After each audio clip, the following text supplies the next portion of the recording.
The throne kept no one returned from the Ashen capital's siege alive. By spending the kingdom, the first useful detail in no one returned from the Ashen capital's siege is not the crown on the throne, it is the burn decree under the crown, pressed flat by royal gold and wet ash. The chronicler touches the page and sees victory arriving too late. The throne room does not look conquered. Rain falls through the roof and turns the ash to paste. The chronicler kneels by the dais and slides the burned decree out from under the crown. A kitchen boy holds the lamp close enough to see the seal soften. The oath-caught smells of lamp oil and iron. The crown princess presses her thumb below the rival heir's name, and the old judge tries to sand the wet ink. He stops when the blood in it darkens. Nobody at the table looks at the door. The date on the decree is 3 hours before the siege bell. The royal household crossed the river, while the city still believed the gates would hold. The chronicler reads the line once without sound. The boy hears his own stomach answer before any judge does. Outside, loyal banners still hang from the balcony. Inside, the page removes their protection with one line. A house that sent sons to the wall becomes a rebel house before sunset. The soldiers do not know it yet. Their mothers still think the law is on their side. The order keeps grain for continuity of blood. On the floor below it, ration bowls are stacked like skullcaps. The boy reaches for one, then pulls his hand back because the crown touches the paper. Law still scares him, even here. The princess does not plead. She keeps her burned wrist flat on the table, while the judge warms the seal. When the wax drops, her hand does not move. That is what frightens the judge, not guilt but practice. From there, the chronicler could hide the page and let the heir have a clean victory. Instead, he carries it toward the broken windows. Wet ash clings to the gold like black flour. The first accusation in the room is lifted before it is spoken. The claimant is not in the room. His empty chair is enough. The oath gives him authority to protect the bloodline, and the word protect lands like a blade wrapped in silk. Every person present understands the trick, but the seal lands versant. A guard corpse lies with one hand under the throne step. The fingers are curled around a splinter from the grain door, not a sword-high LT. That small piece of wood does more damage than a battle map. It says the first fight was over food. One clerk tries to leave a gap in the copy. The princess notices. She takes the pen from him and fills the space herself, slow enough for the witnesses to watch. After that, the clerk writes smaller. The kitchen boy asks whether the crown is cursed. The chronicler almost says no. Then the wax on the decree dents under his thumb, soft as if the seal has just been pressed. The room has cooled, but the order has not. By dawn, the court has made betrayal portable. It can be carried to a gate, a granary, a treasury, and still call itself law. The judge shuts the book with both hands. A smear of blood crosses the royal crescent. The next room does not widen the legend. It narrows the blame until one hand, one order, and one cost can be seen together. At the river granary, the lie becomes wheels and weather. The guard captain turns the locked grain measure upside down in front of the ration line. Nothing falls out. Behind him, royal wagons leave through the back gate with canvas tied over the sacks. The counting room is warmer than the street.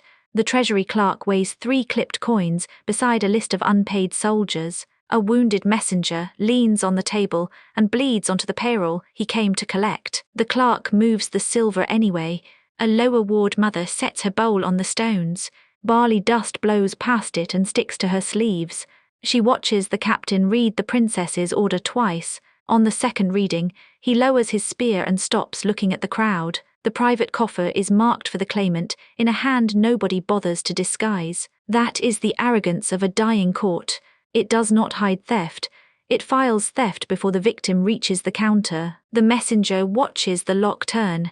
The city is not starving because the grain is gone. It is starving because the grain has been assigned a better class of body. The royal wagons cross the wet yard one at a time. Each wheel leaves a pale stripe where flour spills through the CMS. Outside, the wall guard is sent back with empty purses and split boots. One man stares at the closed treasury door. Another sits on the curb and pulls a nail out of his soul. Neither of them knows their pay has already crossed the river. A boy runs beside the last wagon until a soldier hits him with the spear shaft. The bowl in his hand cracks, but he keeps both halves. The captain sees that and turns away. Obedience is easier when it can look busy. The clerk's mistake is mercy. He leaves the scale pan unwashed. Blood gathers in the grooves around the coin dust, dark and exact. When the chronicler finds it later, the stain has dried into the shape of a small crown. The granary doors close before the bells begin. That order matters more than any confession later. It shows the crown choosing what must live first, and bloodline before district, seal before mouth, escape before bread. Money changes sides before the army does. That is why the wall falls quietly at first and orders can shout. But hunger negotiates faster. A soldier who has not been paid will still fight. His captain cannot keep him standing forever. When the chronicler reaches the yard days later, the ration bowls are still there. Rainwater has filled them. A rat drinks from the largest one and leaves little feet in the flour decent. The crown did not need monsters. It had schedules. The treasury door has 3 locks. The clerk uses only one. He is not afraid of thieves anymore. The thieves have keys, titles, and a receipt. The western gate opens without a trumpet. The gate lieutenant fits both halves of the split key into the winch box, while the young archer keeps his bow drawn. Chain grease smokes on the lieutenant's hands. The city bells are still silent. The bridge chapel keeps the children behind the altar screen. The absent prince crosses out 3 names on the hostage list and writes their fathers' names instead. The priest says nothing.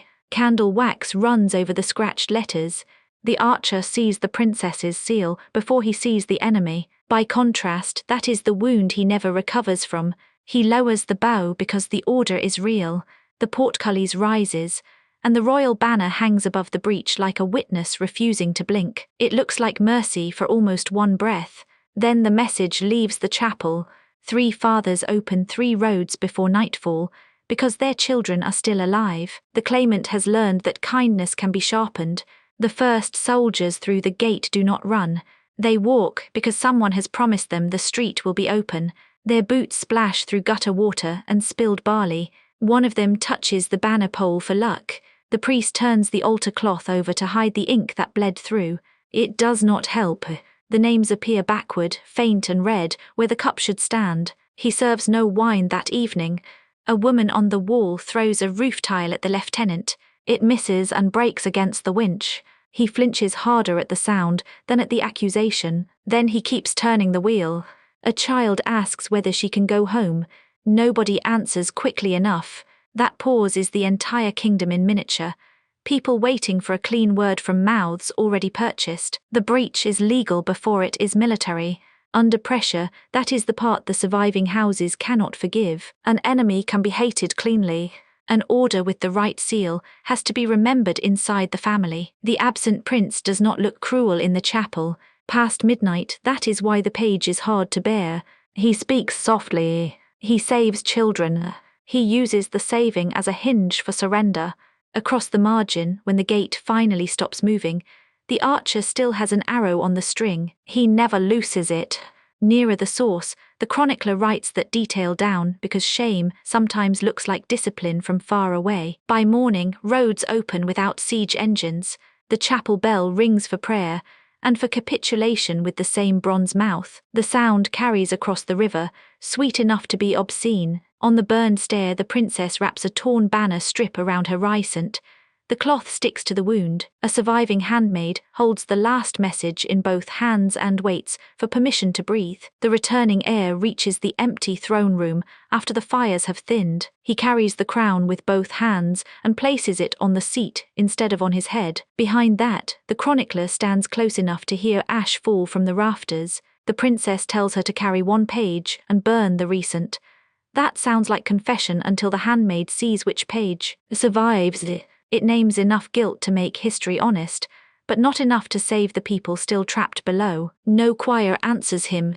No court rises. No enemy remains grand enough to blame.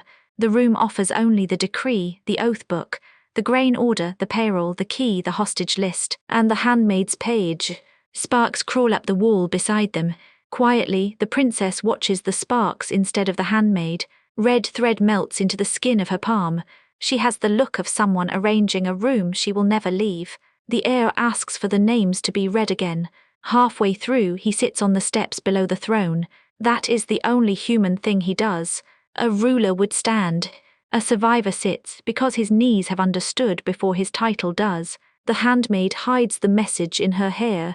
She walks through smoke with her chin down while soldiers shout for water. Nobody searches her because everyone is watching the princess. Power is useful even when it is dying.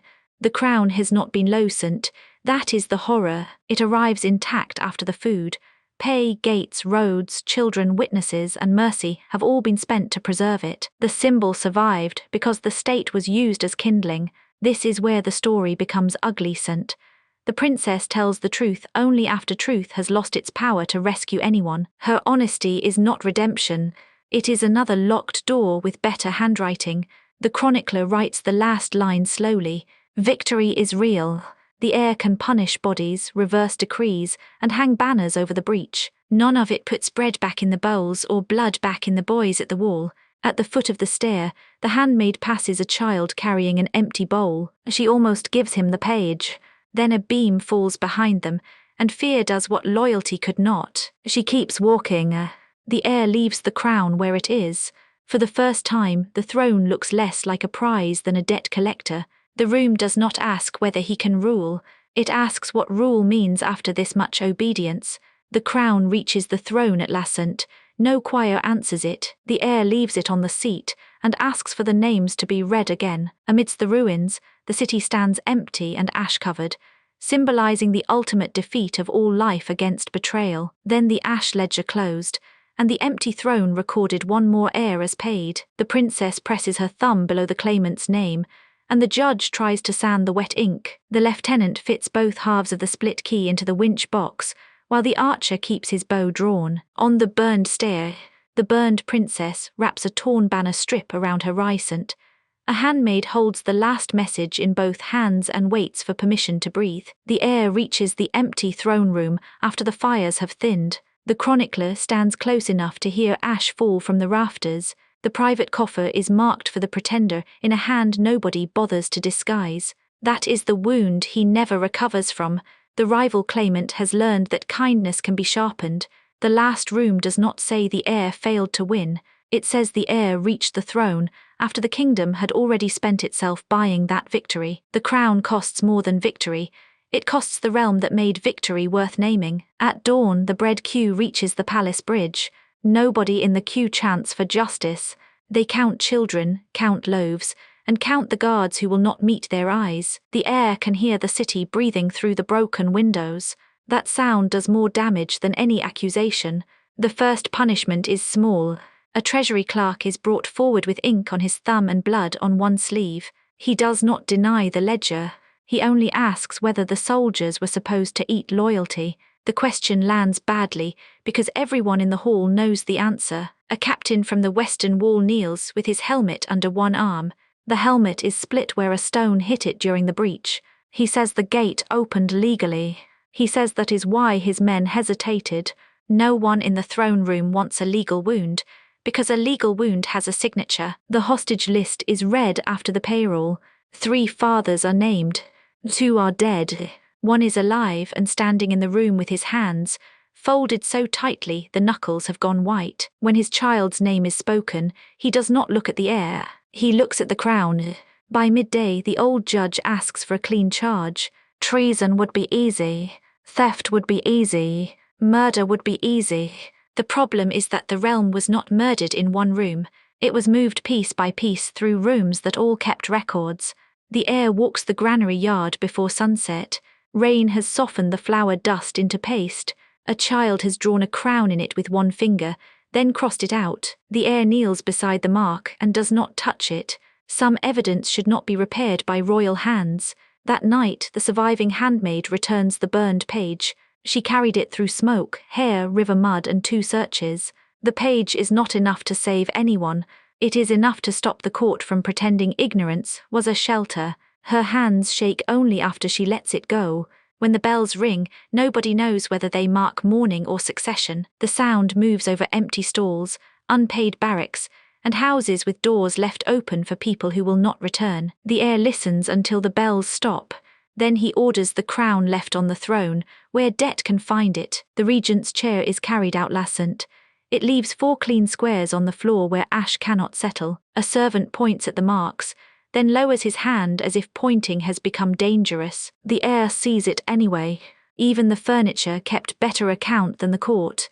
Before midnight, the wall captain brings in the split key. One half is black with grease, the other bright where nervous fingers rubbed it clean. He lays both pieces on the table and steps back. The key does not accuse anyone. It only proves how many loyal hands were needed. The old judge asks whether mercy should be recorded. The heir looks toward the chapel doors and says mercy is already in the hostage license. It kept children alive so fathers would open roads. Nobody writes that sentence down quickly. Some truths resist becoming neat enough for ink. In the morning, the city begins using the palace steps as a notice board. Missing names go up first, then debts, then accusations written by people who no longer care whether the handwriting can be traced. The crown remains inside, untouched, while the kingdom finally speaks around it. The kitchen boy returns the lamp to the throne room, because no one told him where else light belongs now. He sets it beside the crown and backs away. The flame is small, ordinary, and badly trimmed. It makes the jewels look less like glory than glass. By dawn, the crown cannot